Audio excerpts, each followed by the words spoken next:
ہمارے دو دشمن ہیں جو ہمیں جادہ مستقیم سے ہٹانے کے لیے دن رات کوشاں ہیں، ایک نفس اور دوسرا شیطان۔ نفس اور شیطان دونوں دشمن ہمیں راہ حق سے ہٹانے کے لیے دن رات جد و جہد میں ہیں اور ہمارے خلاف مساعی جد و جہد اور محنت کر رہے ہیں۔ ان میں جو نفس ہے وہ بڑا دشمن ہے یا شیطان بڑا دشمن ہے؟ عمومی طور پہ تو یہ کہا جاتا ہے کہ شیطان نے ہمیں ورغلا دیا، لیکن شیطان جب خود ورغلایا گیا، شیطان جب شیطان بنا تو اس وقت کوئی دوسرا شیطان تو نہیں تھا جس نے شیطان کو ورغلایا، وہ نفس تھا جو شیطان کو بھی شیطان بنا۔ نفس نے اندر سے سر اٹھا کے کہا تھا نا، آنا خیر منہ، میں بہتر ہوں، اور باقاعدہ دلیل کھڑی کر لی اس کے نفس نے، خلقتنی من نار وخلقتہ من طین، مجھے تو نے آگ سے پیدا کیا ہے، اسے تو نے مٹی سے پیدا کیا۔ مٹی افضل نہیں ہوتی، مفضول ہوتی ہے، اور آگ اٹھتی ہے اوپر کو جاتی ہے، یہ افضل ہے، لہٰذا افضل مفضول کو سجدہ کیسے کرے؟ میں سجدہ نہیں کروں گا۔ باقاعدہ اس کے نفس نے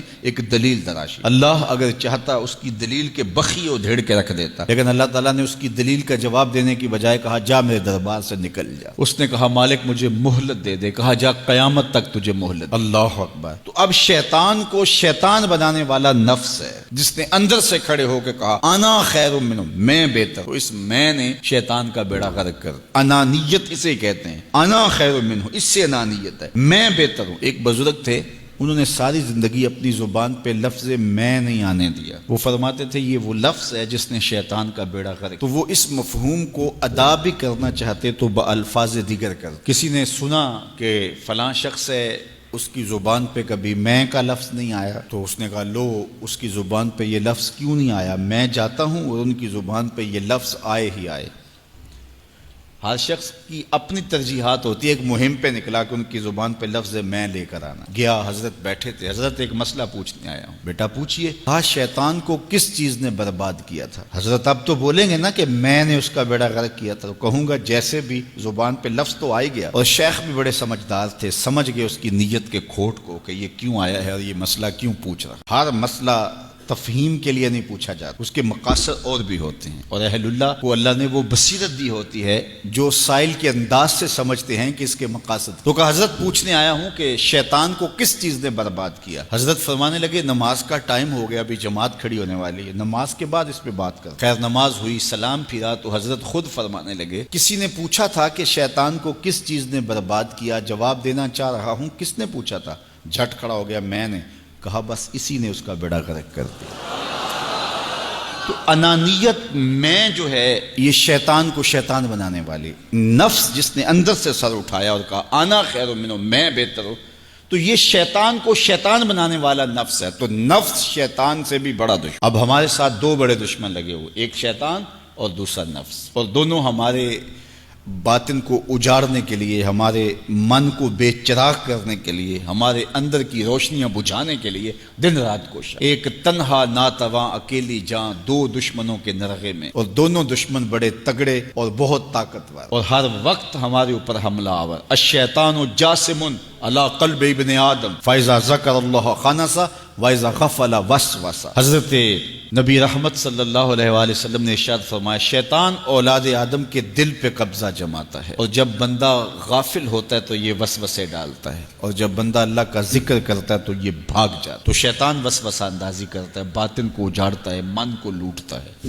نفس اور شیطان دو بڑے دشمن تھے جو ہمیں جادہ مستقیم سے بہکانے کے لیے دن رات کوشاں تھے۔ اب اللہ کا کرم دیکھیے، اذا دخل رمضان سلسلت الشیاطین، جب ماہ سیام جلوہ فراز ہوتا ہے تو شیاطین جکڑ دیے جاتے ہیں۔ جو ہی ماہ سیام شروع ہوتا ہے، چاند طلوع ہوتا ہے تو شیاطین جکڑ دیے جاتے ہیں، پورا مہینہ وہ آزاد نہیں رہتے، جکڑ دیے جاتے۔ سلسلت الشیاطین، یہ جو مسجدوں کے دروازے کھل گئے، جہاں 1.5 صف ہوتی تھی وہاں 5 صف تراویوں میں ہیں، تو یہ شیطان کے بند جانے کی وجہ سے۔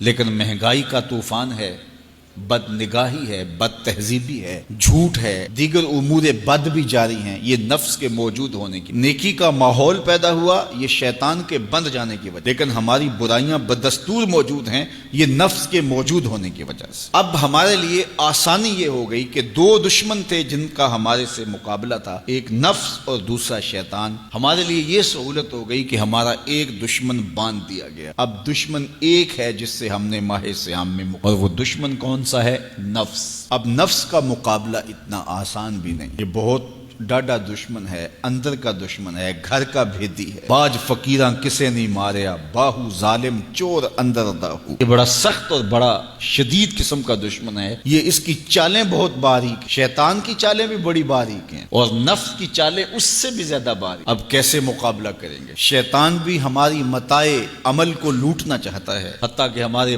ایمان کو برباد کرنے پر تلا ہوا ہے، اور نفس بھی چالیں چل رہا ہے، اور ہم اپنی زندگی لاؤبالی میں گزارتے چلے جا رہے ہیں۔ ہمیں پتہ ہی نہیں کہ ہم موت کے کتنا قریب ہو رہے ہیں، اور شیطان ہمارے اوپر، نفس ہمارے اوپر حملہ آور ہے، اور یہ چاہتے ہیں ٹھیک ہے یہ چلتا رہے، یہ رسمی زندگی گزارتا رہے، کوئی بات نہیں، اس کے اندر کو ہم لوٹ لیں، اور یہ دونوں دن رات لگے ہوئے۔ ماہ سیام آیا تو ہمارا ایک دشمن بند گیا، ہمیں تھوڑی سی سہولت مل گئی۔ اب ایک ہی دشمن باقی ہے جس سے مقابلہ کرنا باقی ہے، اور وہ ہے نفس۔ اب نفس سے مقابلہ کیسے ہوگا؟ تو کسی ایکسپرٹ سے پوچھیں کہ جناب نفس ہے، ہم کمزور ہیں، شیطان دشمن ہمارا بندہ ہوا ہے، 2 محاذ کھلے تھے تنہا جان کے لیے، ایک محاذ بند ہو گیا، اب ایک ہی محاذ ہے، مقابلہ کرنا ہے تو کیسے کرنا؟ اللہ اکبر۔ تو ہم اقبال کی بارگاہ میں عرض کیا کہ آپ بتائیے۔ وہ کہنے لگے میں آپ کو اپنے مرشد مولانا رومی کے پاس لے جاتا ہوں۔ رومی کے پاس اقبال لے کر کے گئے تو رومی نے کہا کہ میں آپ کو ایک اور شخص کا پتہ بتاتا ہوں، اور وہ اتنا کامل ہے اور اس شعبے میں اس قدر ایکسپرٹ ہے۔ اس نے کہا ہفت شہر عشق را اتار گشت ما ہنوز اندر خمیں یک کوچام۔ عشق کے 7 شہر حضرت شیخ فرید الدین اتار گھوم چکے ہیں، اور ہم پہلے شہر کی پہلی گلی کے کونے میں کھڑے ہیں۔ یعنی اتنا بڑا شخص شیخ فرید الدین علیہ رحمہ، تو کہا وہ بتائیں گے تمہیں کہ نفس کا مقابلہ کیسے کرنا ہے۔ رومی کہتے ہیں کہ وہ میرے بھی استاد ہیں، رومی کہتے ہیں کہ وہ میرے بھی ہادی و مرشد ہیں۔ جس عشق کے شہر میں میں داخل ہوا ہوں اور ابھی کونے پہ کھڑا ہوں، اس طرح کے 7 شہر وہ گھوم کے بھی آئے ہیں۔ آؤ ان سے پوچھتے ہیں کہ جناب نفس قابو کیسے کریں؟ تو شیخ فرید الدین اتار نے کہا نفس نتواں کشت الا باسے چیز بات گوئم یاد گیرش اے عزیز۔ نفس نہیں مرتا، لیکن 3 اسلحے اگر آپ کے پاس ہوں تو یہ نفس ٹھہر بھی نہیں سکتا۔ غور سے سن لیجئے، روحوں میں اتار لیجئے، اور زندگی میں ہمارا مقصد ہے اس نفس کا مقابلہ کرنا۔ شیطان کا مقابلہ کرنا بھی ہمارا مقصد ہے، اور نفس کا مقابلہ کرنا بھی ہمارا مقصود زندگی ہے۔ ساری زندگی فریب میں ہم میں نہیں گزارنی، زندگی تیزی کے ساتھ گزر رہی ہے اور ہم آغوش موت میں اترنے والے ہیں۔ تو یہ ڈاڈے دشمن ہماری متاع عمل لوٹ رہے ہیں، ہمارے کیے ہوئے عمل کو عجب سے، تکبر سے، ریاکاری سے برباد کر دیتے ہیں۔ ہمیں پہلے عمل کی طرف جانے نہیں دیتے، پھر عمل کے اندر وسوسے ڈالتے ہیں، پھر عمل ہو جائے تو اس کو پھر برباد کرنے کی کوشش کرتے ہیں۔ کتنے ڈاڈے دشمن ہیں جن کے نرغے میں ہم پھنسے ہوئے ہیں۔ تو پھر ہمیں کوئی بندہ مل گیا ہے جو بتا رہا ہے کہ جناب اس کا مقابلہ ایسے کریں گے، تو پھر آج کی سن لیں ہم اور غور کر لیں اور اپنے اندر اتریں۔ تو شیخ فرید الدین اتار ہمیں بتا رہے ہیں، تو سنیے وہ کیا کہہ رہے ہیں۔ نفس نتواں کشت الا باسے چیز، نفس نہیں مرتا، یہ بڑا ڈاڈا ہے، لیکن 3 اسلحے اگر آپ کے پاس ہوں تو یہ ٹھہر بھی نہیں سکتا۔ وہ 3 اسلحے کون سے ہیں؟ خنجر خاموشی و شمشیر جو، نیزائے تنہائی و ترک ہجو۔ ایک خاموشی کا خنجر، دوسرا بھوک کی تلوار، اور تیسرا تنہائی کا نیزہ۔ یہ 3 اسلحے تمہارے پاس ہوں تو پھر نفس ٹھہر بھی نہیں سکتا۔ خاموشی کے خنجر سے نفس پہ وار کیا جا سکتا ہے۔ میرے اور آپ کے آقا و مولا نے فرمایا من سامتا نجا، جس نے خاموشی اختیار کی وہ نجات پا گیا۔ ہماری زندگی کے جتنے بھی برے اعمال ہیں ان میں سے سب سے زیادہ برے اعمال ہماری زبان کرتی ہے۔ ہمارے ہاتھ بھی گناہ کرتے ہیں، کسی پہ ظلم کریں تو گناہ کرتے ہیں، ہمارے پاؤں بھی گناہ کرتے ہیں، برائی کے اڈے پہ چل کے جاتے ہیں، ہماری آنکھیں بھی گناہ کرتی ہیں، ہماری سوچیں بھی گناہ کرتی ہیں، ہم حرام کمائیں کھائیں تو پیٹ بھی ہمارا گناہ کرتا ہے، لیکن سب سے زیادہ گناہ ہماری زبان کرتی ہے۔ جھوٹ یہ بولتی ہے، غیبت یہ کرتی ہے، بہتان یہ لگاتی ہے، گالی گلوچ سب و شتم یہ کرتی ہے، گلے شکوے کا انداز، ناشکری کا لہجہ یہ اختیار کرتی ہے۔ اسی لیے میرے اور آپ کے آقا و مولا نے فرمایا جو تمہارے 2 جبڑوں کے درمیان ہے، یعنی تمہاری زبان اور جو دو ٹانگوں کے درمیان ہے تمہاری پارسائی کی جگہ، ان دو چیزوں کی تم مجھے ضمانت دے دو، میں محمد تمہیں جنت کی ضمانت دے دیتا ہوں۔ تو اپنی زبان کی حفاظت کرنی ہے۔ دیکھیے یہ سننے کے لیے چیزیں نہیں ہیں محض، بلکہ ان پر ہم عمل کریں، اور آج سے ہی دیکھیے یہ موسم رحمت ہے، رحمت کی برکھا برس رہی ہے، اور یہ موسم نور ہمارے سیکھنے کے لیے ہے۔ تو ہم اپنے نفس کو کیسے قابو کریں گے؟ دو دشمن تھے، ایک بندھا ہوا ہے، چھوٹ کے کچھ نہیں کر سکے گا اگر نفس کو قابو میں کر لیا، اور اگر ہم نفس کنٹرول نہ کر سکے وہ تو جہنم کی آگ میں اور زنجیروں میں جکڑا ہوا پیچ و تاب کھا رہا ہے کہ یہ جو ٹوپیاں پہنے ہوئے مسجدوں میں جاتے ہو نا، میں عید کے دن نپٹ لوں گا تم سے، وہ تو اور نفس کے ساتھ مل کے ہمارا بیڑا غرق کرے گا اور ہمیں اور دور کر دے گا اور ہماری باطنی اساس اور بنیاد اور کمزور کر دے گا۔ اس لیے ضرورت ہے کہ ہم اپنے نفس کو ان دنوں کے اندر کمزور کریں۔ اس کا پہلا نسخہ کیا ہے؟ خاموشی کا خنجر۔ آپ جب خاموشی اختیار کریں گے، زبان کو صرف ضرورت کے لیے استعمال کریں گے، تو پھر نتیجہ کیا ہوگا کہ آپ کے گناہ بہت کم ہوں گے، جھوٹ کم ہوگا، غیبت نہیں ہوگی، بہتان تراشی نہیں ہوگی، دیگر اعمال جو زبان کے ذریعے سے صادر ہوتے ہیں اور ہم گناہوں میں اضافہ کرتے چلے جاتے ہیں، تو زبان کو اگر کنٹرول میں کر لیں گے۔ اللہ اکبر! حضور علیہ الصلوۃ والسلام نے زبان کے کنٹرول کرنے کی تلقین کی، اور یہ بغیر ہڈی کے گوشت ہے، اس کو سنبھال لیا جائے۔ 32 دانتوں میں جکڑ کے رکھی گئی زبان ہے، لیکن یہ پھر بھی قابو میں نہیں رہتی۔ اس کو کنٹرول میں کر لو، اس کو قابو میں کر لو۔ ایک روایت میں آتا ہے جب صبح ہوتی ہے تو سارے اعضائے بدنیاں زبان کے آگے ہاتھ جوڑتے ہیں کہ بی بی تو نہ کچھ کرنا، تیری وجہ سے ہم سزائیں کاٹیں گے اور اذیتیں پائیں گے۔ تو زبان کو قابو میں کرنا، اور اس کا علاج کیا ہے؟ خاموشی۔ من صمت نجا، جو خاموش ہوا وہ نجات پا گیا۔ خنجر خاموشی، خاموشی کا خنجر ہو تو نفس کے لیے بہت بڑا بار ہے۔ دوسری بات، شمشیر جو، بھوک کی تلوار۔ بھوک کے ذریعے نفس کشی ہوتی ہے۔ نفس کا مقابلہ بھوک سے ہم کر سکتے ہیں، چونکہ جب بھوک ہوگی تو اس وقت بہت ساری خواہشات جو ہیں وہ دم توڑ جائیں گے۔ اللہ کے محبوب علیہ السلام کا ایک فرمان سنیے، بالخصوص نوجوانوں کے نام۔ یا معشر الشباب من استطاع منکم الباء فلیتزوج فإنہ اغض للبصر واحسن للفرج فمن لم یستطع فعلیہ بالصوم فإنہ لہ وجاء۔ فرمایا اے جوانوں کے گروہ، تم میں سے جو نکاح کرنے کی طاقت رکھتا ہے وہ دیر نہ کرے، جلدی نکاح کر لے۔ کیوں کہ نگاہ اور پارسائی کی جگہ کا محافظ ہے، تمہاری نظر کو بھی محفوظ کرے گا اور تمہاری پارسائی، تمہاری عصمت کے جوہر کو بھی محفوظ کرے گا۔ تو اگر کسی کے پاس استطاعت ہے تو وہ نکاح کرنے میں دیر نہ کرے۔ فَإِن لَمْ يَسْتَطِعْ، اور اگر کوئی طاقت نہیں رکھتا، اس کے حالات ایسے نہیں ہیں کہ وہ نکاح کر پائے، فَعَلَيْهِ بِالصَّوْمِ، تو فرمایا وہ کثرت کے ساتھ روزے رکھے۔ فَإِنَّهُ لَهُ وِجَاءٌ، روزے اس کے لیے قاطع شہوات ہیں اور اس کی مشکلیں آسان کرنے والے ہیں۔ تو نوجوانوں کو اگر استطاعت نصیب ہو جائے تو وہ شرم نہ کریں، وہ نکاح کی طرف بڑھیں تاکہ ان کی عصمت کے جوہر کی حفاظت ہو سکے۔ لیکن کسی وجہ سے نکاح میں تاخیر ہے تو پھر وہ کثرت کے ساتھ روزے رکھیں۔ روزوں کی کثرت گناہ سے، شہوات سے، برائی سے، گناہوں سے انسان کو بچاتی ہے۔ تو کثرت کے ساتھ روزے رکھے جائیں تو روزہ بھوک جو ہے وہ نفس کشی کا ایک مؤثر ترین علاج ہے، اور یہ میرے اور آپ کے آقا و مولا نے بیان فرمایا۔ تو بھوک کی تلوار جو ہے یہ نفس کشی کا ایک مؤثر ذریعہ ہے، اور نفس کا سر کاٹنے کے لیے بھوک کی تلوار ہمیں ہر وقت حمائل کیے رکھنی چاہیے اور ہر وقت اپنے ساتھ لٹکا کے رکھنا چاہیے۔ کثرت کے ساتھ ہمیں روزے رکھنے چاہیے۔ تیسری بات فرمایا نیزہ تنہائی، تنہائی کا نیزہ۔ جب آپ عمومی طور پہ مجلسی زندگی میں ہوں گے تو بہت ساری خطائیں اور بہت سارے گناہ مجلسی زندگی میں آپ سے سرزد ہوں گے، تو جب آپ تنہائی اختیار کر لیں گے تو بہت سارے گناہوں سے بچ جائیں گے۔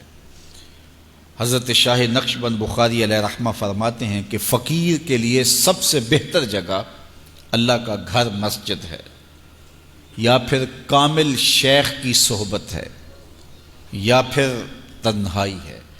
چوتھی جگہ سوائے ہلاکت کے اور کچھ نہیں ہے۔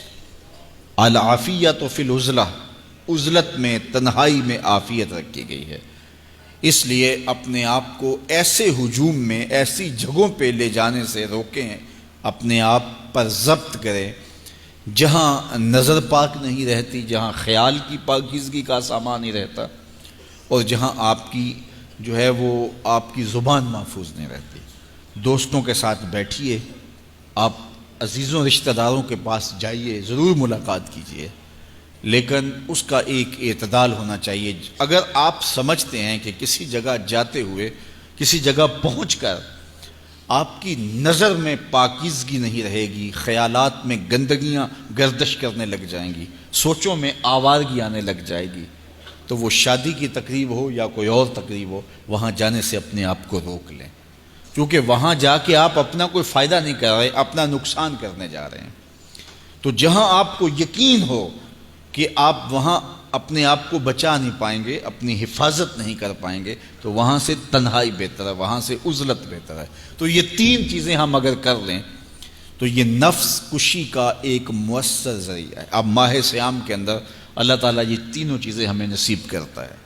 ہم زیادہ بولتے نہیں ہیں، روزے سے ہوتے ہیں، بلکہ فرمایا اگر تم سے کوئی شخص بحثے، کوئی الجھے، کوئی لڑائی کرنا چاہے، بدتمیزی کرے، تو اس سے کہو انی صائم، میں روزہ رکھا ہوا ہے۔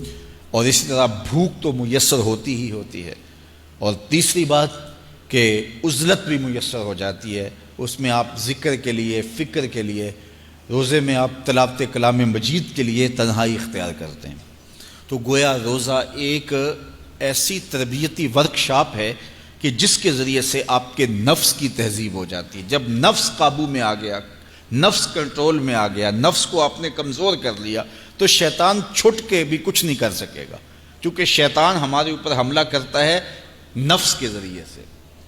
باہر کا دشمن ہے اور نفس اندر کا دشمن ہے۔ ہمارے دیہاتوں میں چوری ہو جائے نا تو بوڑھے بزرگ مل کے بیٹھ جاتے ہیں کہ بتاؤ چوری کیسے ہوئی، تو ایک نقطے پہ سارے متفق ہوتے ہیں، اور وہ نقطہ یہ ہوتا ہے کہ کوئی اندر کا بھیدی ضرور ہے۔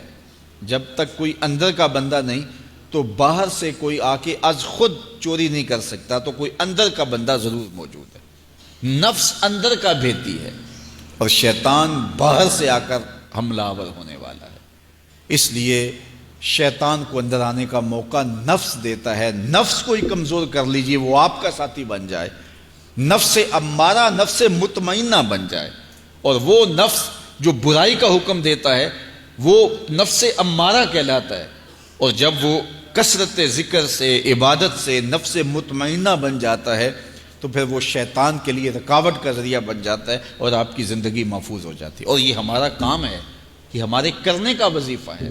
دیکھیے حضرت انسان کو اللہ نے اختیار دیا، زندگی دی، فہم دیا، ادراک دیا، گناہ کی قوتیں اور نیکی قوتیں ساری اس کے ساتھ لگی ہوئی ہیں۔ اس نے صرف ایک لا ابالی شخص کی طرح زندگی نہیں گزارنی کہ جو سامنے آ گیا کھا لیا اور جو زبان پہ آ گیا بول دی، ایسا نہیں ہے۔ یہ تو انسان ہے، اس کو تو اپنی زندگی کی راہیں خود متعین کرنی ہے کہ میری دنیا آخرت کے لیے نفع بخش کیا چیز ہے اور نقصان دہ کیا چیز ہے۔ انا ہدیناہ السبیل اما شاکرا و اما کفورا، کہ ہم نے اس کو دونوں راہیں دکھا دی، وہدیناہ النجدین، اس کو پتہ ہے یہ اچھائی ہے یہ برائی ہے، اس نے اس سے اجالنا ہے اپنے اندر کو اور اپنے باطن کو سنوارنا ہے۔ تو ماہ صیام ہمارے لیے موسم رحمت اور موسم نور ہے، جو ہمارے اندر کی روشنی کا سبب اور ذریعہ ہے۔ تو آئیے یہ موسم اللہ نے ہمیں نصیب کیا، قرآن مجید کی کثرت سے تلاوت کریں، نفس کمزور ہوگا، تنہائی اختیار کریں، نفس کمزور ہوگا، اپنی زبان پہ قابو کر لیں، نفس کمزور ہوگا، بھوک تو ہم روزے کی وجہ سے کاٹتے ہی کاٹتے، نفس کمزور ہوگا۔ اب شیطان چھٹ کر بھی عید کے دن ہمارا کچھ بگاڑ نہیں سکے گا اگر ہم نے اپنے نفس پہ قابو پا لیا، اور اگر نفس پہ قابو نہ پا سکے تو شیطان تو پھر پیچ و تاب کھا رہا ہے، اور وہ ہمارے اوپر پھر اور زور و شور کے ساتھ حملہ ہوگا اور ہماری متاع عمل کو لوٹ لے گا۔ تو پھر کیا فائدہ ہوا کہ سارے مہینے کی محنت کی، عید کے دن، عید سے 4-5 دن بعد ہم نے لٹا دی، تو فائدہ کیا ہوا؟ اللہ نے اس عورت کی مثال بیان کی ہے قرآن میں جس کا توازن ذہنی ٹھیک نہیں تھا، اور وہ سارا دن سوت کاٹتی رہتی تھی اور شام کو اپنے ہاتھوں سے توڑ دیتی تھی۔ تو کہا کہیں ایسا نہ کرنا کہ تم بھی اس عورت کی طرح ہو جاؤ کہ اپنے ہاتھ سے کاتا ہوا سوت اپنے ہاتھوں سے ہی توڑ دو۔ پورا مہینہ بھوک کاٹی، پیاس کاٹی، تکلیفیں گوارا کی، اور شام کو جو ہے وہ اپنے ہاتھ سے ہی وہ سوت کاٹنے والی خاتون سوت توڑ دیتی ہے۔ تو کہیں ہم بھی ایسے نہ ہو جائیں کہ مہینے کی محنت ہر سال عید یا عید کے چند دن بعد برباد کر لیں، پھر اگلے سال مہینے کی محنت کریں، پھر عید کو برباد کر دیں، تو کیا فائدہ ہوا؟ تو ہم نے جو نعمت سمیٹی ہے، جو چیز دی ہے، جو چیز حاصل کیا، اس کو جذب کر لیں روح کے اندر، اس کو اپنے من کے اندر اتار لیں۔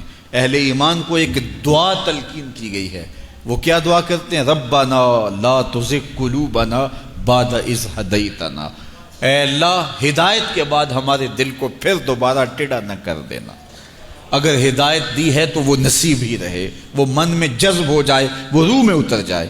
تو میں اور آپ اپنی زندگی کو اللہ اور اس کے رسول کے نام پہ لگایا ہے، تو پھر اپنی ساری زندگی کو اللہ اور اس کے رسول کے نام پہ لگا دیں۔